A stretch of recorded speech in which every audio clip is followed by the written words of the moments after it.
Welcome back, Alex Grant on the line. How are you, Alex? I'm doing awesome, Michael. How's it going with you? That's a really good day. Really good day. I've had a bunch of great conversations, and I've been looking forward to this one all day. So we're finally here. So, why don't you share a little bit about you, and then we'll jump in the conversation. Michael, I am building a sales team right now. I'm working for this company called North, and we do payment processing SaaS solutions. But really, what we are is a startup within a very large organization. This organization's always had a very different go to market as their primary distribution of their products. It's typically been held through 1099 sales channels. They've made great products over the years, but they've always had 1099s that distribute it. And really what I bring to North and bring to the table with some of the leaders that I've assembled is we're in the business of building a W-2 full-time sales force in both North and this space historically has really had a go-to-market of 1099s. I'm building a full-time W-2 sales channel to sell their payment processing, point of sale systems, B2B software to accept payments from a business to a business, all that jazz. I've been doing it here since May of last year, and really the momentum's taken off. We're kicking butt, taking names, having a lot of fun. And that's awesome, and it's always good to hear that transition from, the contract kind of thing, which has its pluses and its challenges, and then bringing people in and say, hey, we want you truly part of our team. You are one of our members. Not that the sales team isn't, if it's a 1099 model, but it's different. There's something psychological about that for some people, and I know some people are like, nah, I just want to be contract. I don't want to do that.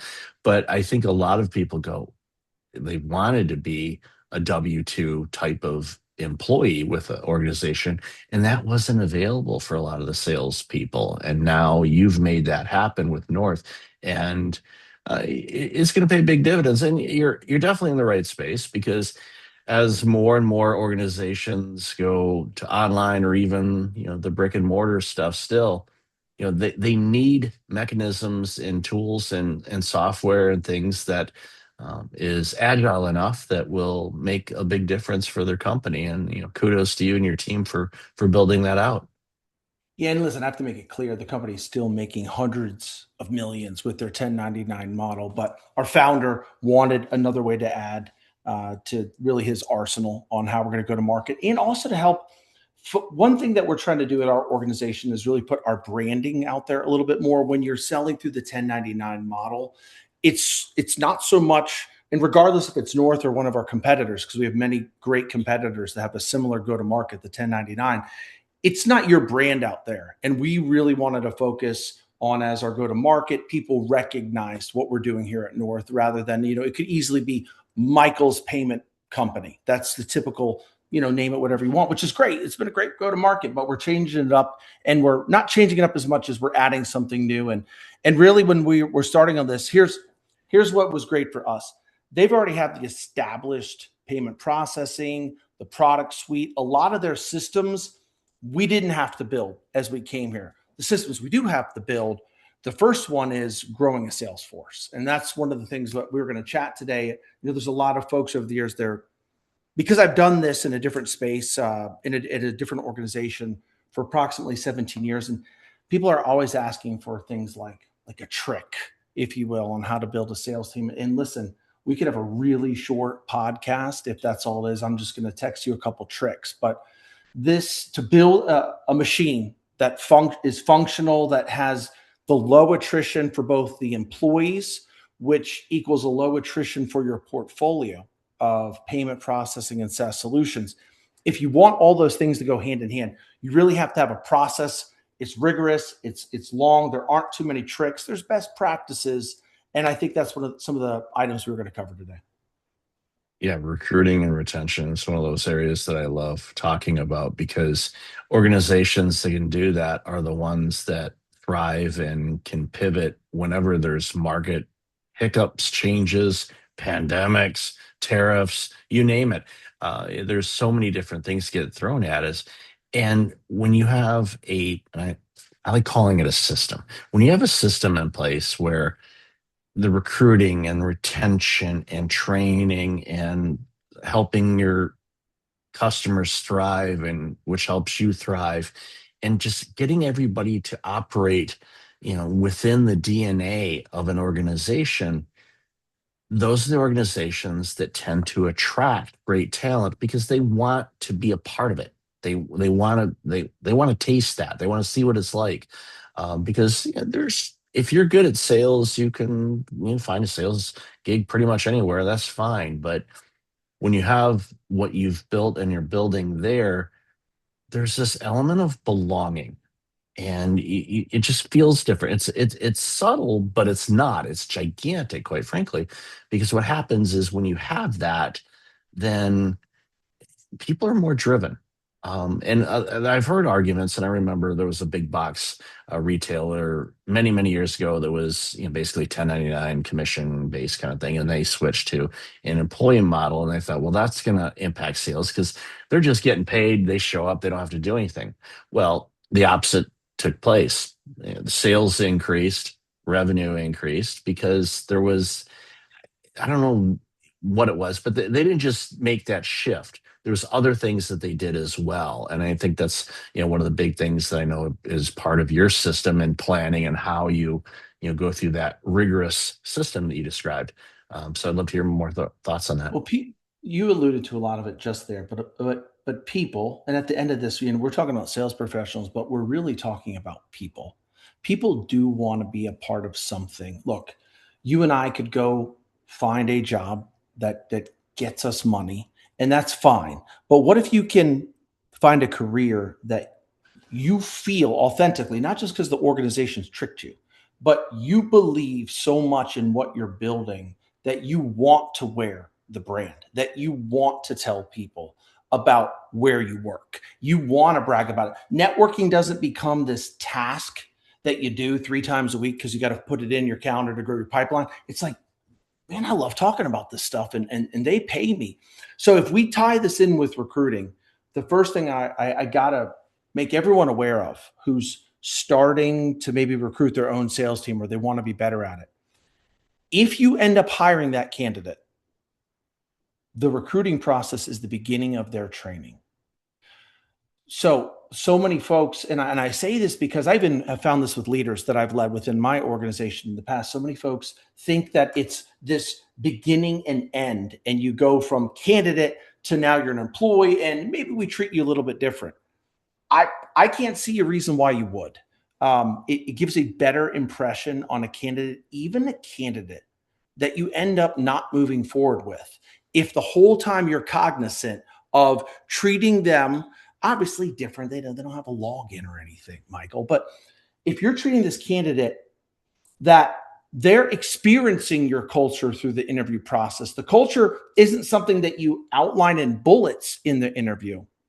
The culture is something that oozes through the hiring manager and it oozes through the recruiting. The way you speak doesn't have to be, Michael, now let's segue to the portion where we talk about culture. In fact, in any sort of interview guide that we've ever designed or built, we don't segue to that part about the culture. What we do is we ask questions that give them an impression about things that the organization cares about, rather than saying, hey, we've got ping pong tables in the lobby and hammocks. I don't think people believe that's culture anymore. I think at one time there's this transition. We're having a foosball table, which just sounds great, by the way, but a foosball table means that you have a great culture.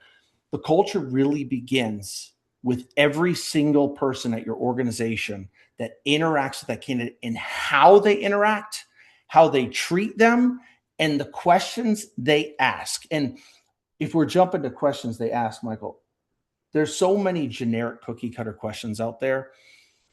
Part of the interview process needs to be able to gauge how people think.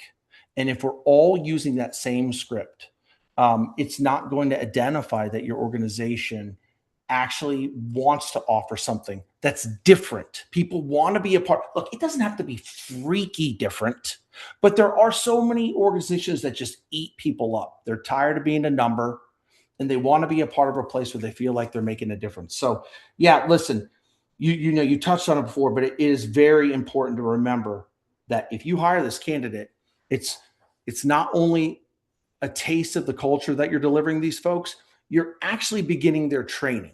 The things that you say in an interview process are wasted if they can't translate to something that when you actually start their training, you could say, Michael, think about when we were interviewing together and we said this. That's how that fits in with this thing we're about to do now. It needs to all flow and show a cohesive recruiting team is speaking to the leadership team, is speaking to the field managers. A to Z, they all need to be a part of it. It reminds me of a stat that I saw, and I forget the source. I'll put it in the show notes. But it said that 65% of individuals that received proper onboarding, and it goes into detail what that could look like, will likely stay with the organization at least a year. If they're not, then they're going to go, you know what? I can go do something else because they don't feel the connection. And as you were describing that, I was kind of reflecting a bit, going, okay, what organizations that I worked for in my career did something like that? And unfortunately, there was very few. There was one in particular. It was an insurance automation company, and they were actually a vendor. Was working for a multi-site independent insurance agency, and we used their software to keep track of insurance claims and all that kind of good stuff. And they were in town doing an upgrade and install because we were expanding and all of that.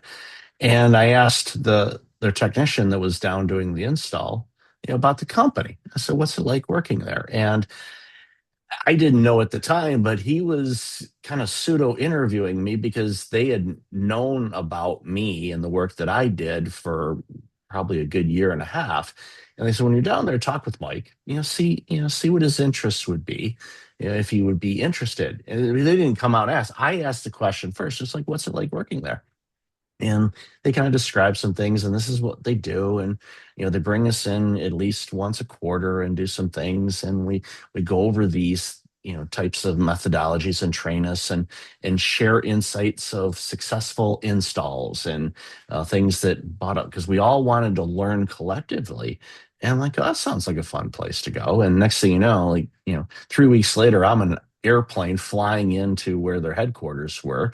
Flew me in. They interviewed me. I met with three levels, including the vice president. It was like boom, boom, boom. It wasn't like, okay, you're going to meet with, the junior HR person and you might see the HR manager walking down the hall. No, it was literally, I met the entire chain of command that I would be Right into the reporting fire. to, right. And it was it wasn't like this, 10-hour interview. No, I was in and out of there in about 2 hours, and then we had lunch, and then they dropped me off back at the airport and flew back home.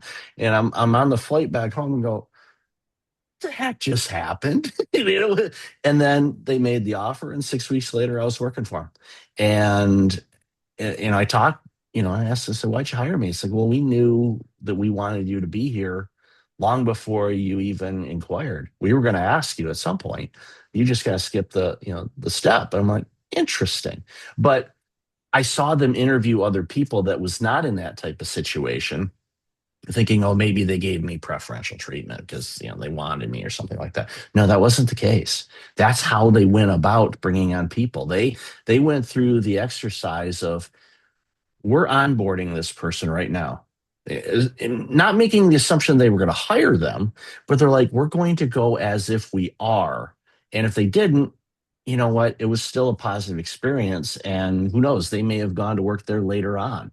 I don't know. But it was such a, and I regret not asking. I still have one contact, and that was it's alarming how it's almost 30 years now. Yikes. Anyway, I'm gonna reach out to them and gonna say, who drove that? Who was the driving piece? I'm assuming it was the VP. It felt like it came from her. Because it was a family-owned business at the time, and then they sold out. But I'm guessing it was a mandate from her and maybe her dad, who I never met. He was like Like this. meaning that this type of process is really important to her. Is that Yeah, yeah, yeah. So I'm guessing it probably came from her dad, who I never met. It's kind of like a Wizard of Oz kind of thing. He existed. He definitely was alive, but we never really saw him. But he was involved, but he was so behind the scenes because he had a strong team. He's like, you do it. I want you guys to be successful, and I'll just cash the checks. It's good. But no, I look at that and I go, how can we replicate that? So I did my part whenever I hired people to make them feel like, and I knew it was like onboarding is critical. You do that right, they're going to stick around and they're going to be set up for success because they feel lost. Anybody, even the most seasoned salesperson, they walk in and they're like, I don't know anything. And it kind of feels like that first day of kindergarten. And sometimes Well, they're excited or sometimes they're scared. Go ahead. you're mentioning so much about the interview process that you even took it to a next level, and you're talking about the process they put you through in that back-to-back 2 hours is they give you the opportunity to connect with so many people. And I do think that that is critical. Um, Again, you think about the candidates that maybe some of your listeners want to hire. They have so many options these days. And they also have so many options that feel very similar to them. Like I can sell this gadget, I can sell this gadget.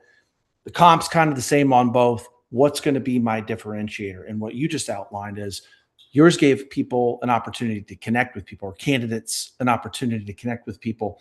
I think that's critical. And what is really interesting is you mentioned it was a well-oiled machine. We are against the clock. The candidates, people have different places that they're at in life financially. And maybe you've come up with some algorithm. I don't mean you, but the generic you come up like, well, we need to have this very intense interview process where they meet with 10 different people and we kind of put them through some hoops and this and that.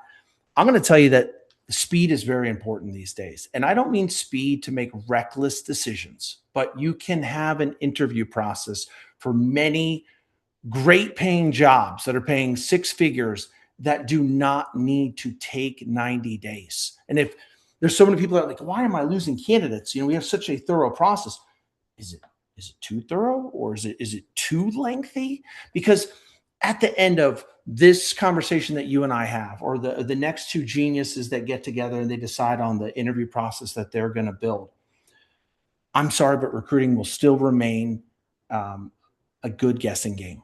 You've got to do your best with candidates as candidates are guessing on you as well. I mean, they're interviewing you as much. Don't think for 1 second you're not being looked at, and they're judging you. And I have candidates that have shown me after they took the job the spreadsheet that they used to judge me against the other five jobs that they were going against. One of the best hires I ever had me on the spreadsheet and said, offered the job first. And we actually had a pretty thorough interview process, but we got this candidate because of speed. So many candidates say to me, I'm taking the job here because you're the first to offer it. And I started my process with six companies at the same time. So look, you identified people need to chat with more than just the hiring manager, more than just the recruiting team.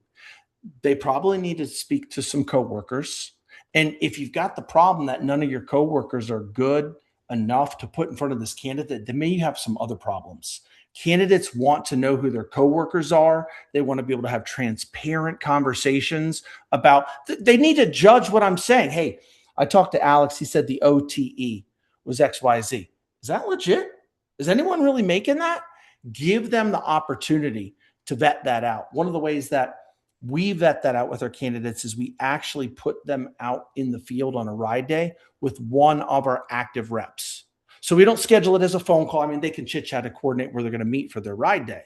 But if we have our face-to-face interview, we swiftly sign you up that you're going to go out in the field with an active selling sales professional, and you're going to go see a day in the life. And we know organically in that day in the life, a lot of those questions where they're vetting me. They're like, hey, Alex said this. Is that real? Or when I talked to the recruiter, they said this. Do you experience that?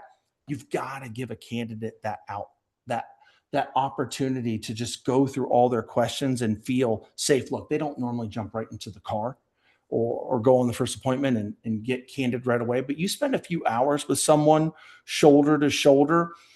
And in my opinion, it's worth the investment of that time if I'm a candidate, because what is a better way for you to know where you're actually going to take your career and maybe the income that you need to support your family, your dreams, your goals, the life that you want to build yourself. So interview process needs to be swift, but it needs to be thorough. And don't, as a hiring manager, be afraid to make decisions. You're Mhm. going to statistically make some bad hires. build processes where people have to meet expectations and accomplish certain goals and stick to them. It's real quick, surface level, you might think, wow, that sounds cold. We're already talking about terminating people. Part of the hiring process is making mistakes. You're going to have to be comfortable with terminating people.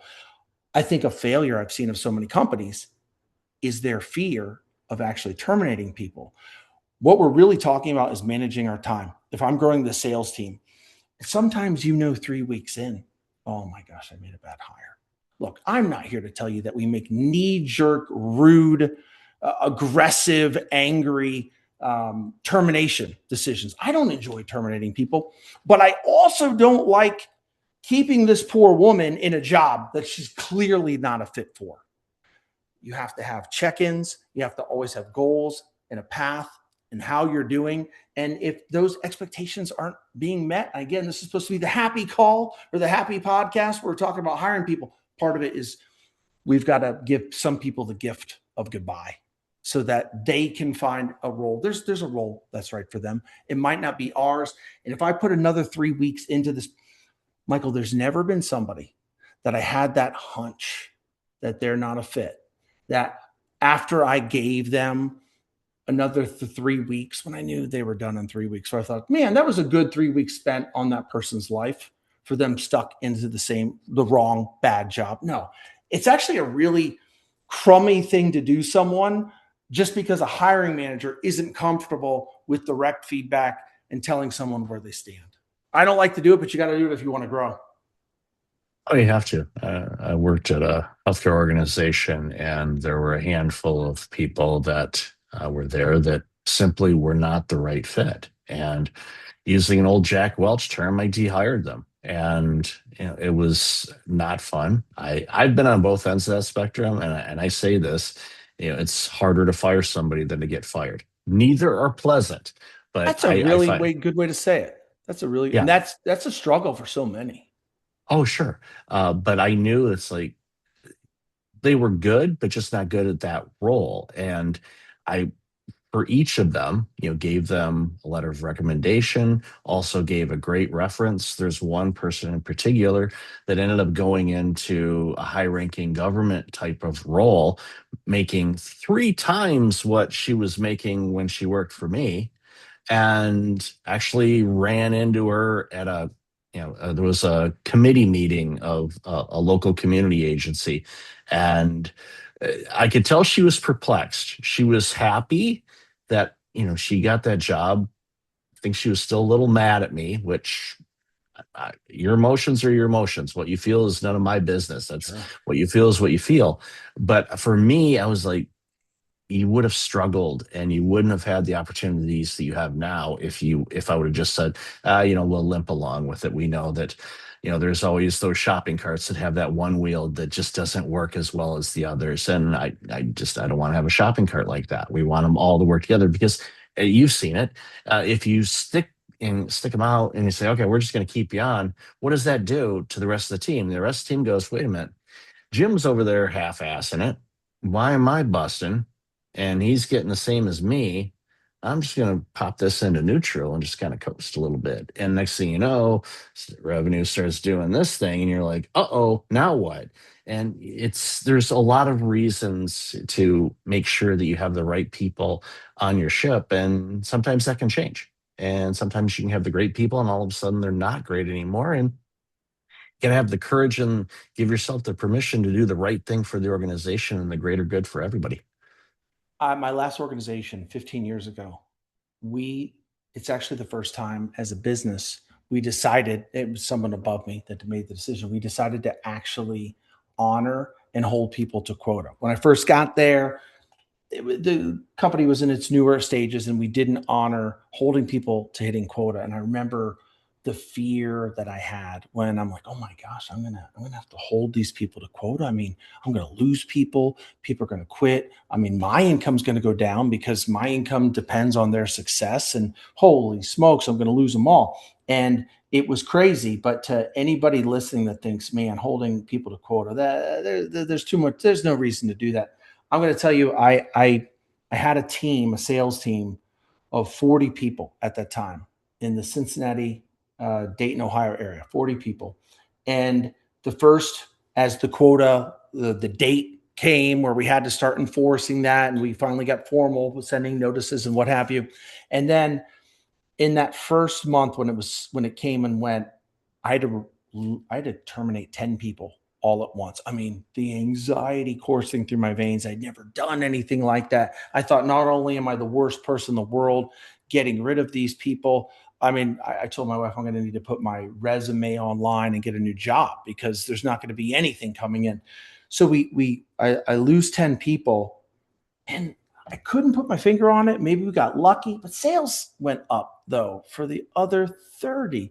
And then the next month again, I had to terminate another 10 people. And my team is now cut in half to 40. Sales went up another 25%. The next month, I had to get rid of 5 people, and sales went up again. The fact is that not having a quota, even though it was a W-2 position, it was really behaving like a 1099 channel where it didn't matter if you participated or not. We started operating like the role should have always been.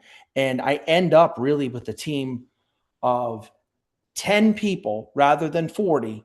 And we are literally quadrupling the production with just those 10 versus the 40. And I'll never factor in, because I was very young in my sales career and I didn't have access to it.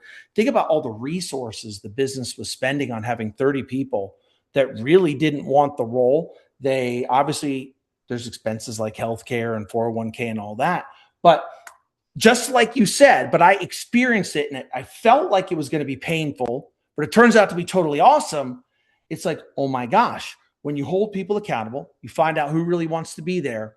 And then you find out that I actually, even though the role was uncapped, I have been capping off my top performers by allowing 25-ish sales professionals who just hobbied in the role, that wrote a deal if it came in, brought them down. All of a sudden, my top performer that used to do X is doing like X times 4, because now he or she is just around other people that want to be here. And it raised sales with just those 10 people over the next year in ways that maintaining a head count of 40 where no one's held accountable, it was literally crippling our business. And that's why the organization did it. And I'm sure it made the organization millions, if not billions, for doing that coast to coast. So accountability is a big part of any sales force. I mean, that's what you're saying. That's what I'm saying my way. And I think we're saying the same thing. Yeah, and for those 10 salespeople, they felt like the shackles were removed, and they can say, okay, now I can pretty much set my own goals. And they were the driven ones that were like the naturally gifted salespeople that were amazing, and they're like, now let's go get it. And because they had more access to people, and they not only they take advantage of that, but they grew it. And then of course, growth creates growth, and they saw those opportunities and they took it, and they all did extremely well, with the quotas. And when the business does well, we all do well. And I think that's something to remember, when you're when you're working with a sales team, recruiting a top-notch sales team, adjusting and keeping tabs on it. Does it take work? Yes, but you know what? If you look at those details, it flushes out, any challenges you can deal with. You address them quickly, and it basically shows to your team, hey, yes, we're looking at this, we're holding you accountable. We're also wanting to create an environment where you can thrive. And again, when people feel like the organization has their back and you can thrive in it, they're going to go that extra mile. They're going to do the extra thing. Why? One, because it makes them feel good. They see the results from it. They benefit from it. Their colleagues benefit from it. It makes work a whole lot more fun. I've already had sales reps at this new organization that we really just started hiring sales reps in July of last year, because I made my mistakes in the past 17 years of keeping someone on too long that I shouldn't have. I've watched that the sales reps that are top performers have already raised the bar at this new organization so much, they will even call out management when you're holding on to someone too long. And that is when you know you've built something that they want to protect. I literally had a rep called me up and he's like, "Hey, you've kept this guy on for 4 weeks and his engagement isn't there. I loved that moment. Not so much that I have to terminate someone. I don't enjoy that part. But when the reps care about it as much or more than the leaders, I'm like, okay, we are building something completely awesome.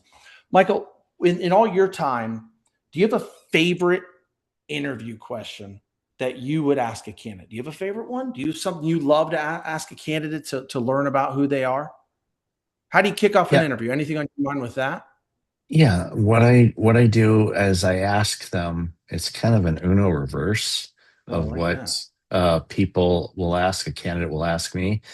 I'll say, okay, after not your first 90 days, what have we done as an organization to make you feel that you have made the right choice to come here? What have we done? What are some things that we have done? And what that'll do is that the candidate, if they are prepared, will share, okay, these are some of the things that I like an organization doing. Because then they basically give you, okay, here's the recipe for how I will feel like I'm valued at this company, and what can I do? And I'm like, yeah, well, the organization, the last healthcare organization I ran, I went in there. People thought I was crazy. I tell them, of course I'm That's crazy, good. but I I like wanted it. that it Oh, starts there. yeah, I wanted to do it anyway. They had close to 90% annual turnover, 9 out of 10 I'm exhausted already. master's level and above clinicians, Oh my goodness. highly educated people ejecting. Toxic cesspool was the quote that I had from the board chair. And And you like, wanted to jump into that. You might be and I'm crazy. like, yeah. So I'm like, you know what? I think I can do something with this. So after a year, we reduced that turnover number to 6%. I didn't give a single nickel raise. I didn't improve benefits. I didn't give extra vacation time. I didn't even buy them new furniture or new computers. Didn't do any of that. I went in and I sat down with each individual, doctors, clinicians, the entire team individually, and I asked them, what was their viewpoint? I said, this is safe spaces between us. From their viewpoint and their vantage point, why were things the way that they were? And then I asked them the follow up question, if you were in my seat, what would be the first thing you would do? And they all gave me so much low lying fruit, and I got approval from the board to implement a lot. So we did within like the first 6 weeks. Your ideas matter. All, all exactly. They said, I felt heard for the first time. And it changed the dial. And I was there for over 4 years. I wasn't planning on staying there that long. I'm like, I'm just going clean it up and then grab my Something about parachute. that whole 90% to 4% that probably encouraged you to stay a little. I mean, that's some remarkable statistics right there. I mean, just the expenses that you just saved the business, let alone probably the Oh yeah, productivity. I'll give yeah. you Oh, I'll give you one of my favorites if you don't mind for interviewing questions. It's towards the beginning of an interview. And like I said before when were first starting, I like to frame out that our culture is something where who you are matters, but I don't ever make that statement in an interview. I don't say, Michael, well, nice meeting you, or who you are matters. One of the first ways I like to start, because I really want to find who these people are, way beyond whatever their resume said and the awards they were given, is Michael. As we get started here, I'd like to learn a little bit more about you. Think back to a time where you were 17 years old or younger and a success story in your life, something you'd like to brag on. Doesn't have to be business, but an accomplishment that was awesome that you'd like to tell me about. And the amount of amazing answers you get, and what I'm often looking for is people that have just, even from a younger age, done something hard and remarkable. I don't care what it is, something hard and remarkable. I'm looking for that core resiliency, because I'm building sales teams. I don't know if anyone's told you, part of sales is tons of rejection, and that's why the victories taste so sweet. I'm looking for that resiliency. I love to hear those stories right out of the gate. It kind of sets the tone for an interview, that it's much more than how many doors do you pull and what's your closing ratio. We're just trying to really figure out your core makeup. yeah. And it humanizes things. And I think that when people get that, all of a sudden they go, wait, this place is different. and then they lean in, and it makes such a huge difference. So, Alex, I could talk to you about this for hours. How can people find out more about you, about North, and everything else you're doing? Well, if you want to find about me, you can obviously look me up on LinkedIn, Alex Grant, type in North, you'll find me. Another way would be just go to north.com, go to careers. We have sales opportunities. Even folks that my org, many other orgs, North is just an amazing payment processing company, privately held, at the top of our game, especially with this new Salesforce coming. But Michael, I want to thank you for having me on. This has been completely awesome. Love your energy, a lot of fun. Thanks for all you do, man. Well, thank you, and I'm looking forward to the continued success that North and your team's going to have. So, thanks again for being on the show, Alex. Really appreciate it. Thank you for having me, Michael.